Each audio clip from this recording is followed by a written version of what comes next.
না দিদি, এই জামাগুলো আমি চাইনি। তাহলে? এই জামা কাপড়গুলো আমি প্রিয়াঙ্কাকে দিয়েছি। কিন্তু কেন? কারণ আমি তোমার মতন না, যে সামনে এক আর পেছনে আর এক। আমার কাছে ও আর আমাদের বাচ্চা দুজনেই সমান। আমি ওদের মধ্যে কোনো তুলনা করি না।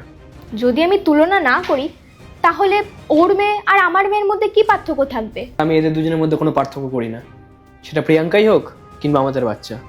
কিন্তু তুমি রিয়ার হয়ে কথা কেন বলছো? কারণ রিয়া না তোমার মতন না, ও বাচ্চাদের মধ্যে কোনো ভেদাভেদ করে না। যদি ওর কাছে কোনো জিনিস থাকে আর সেটা যদি এই দুটো বাচ্চারই চাই, তাহলে দুজনকেই সেটা সমান ভাগে ভাগ করে দেয়।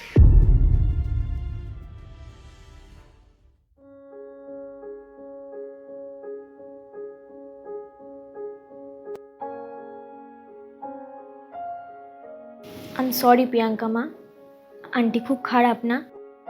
না না আন্টি, তুমি খুব ভালো, মা তো সব সময় বলে।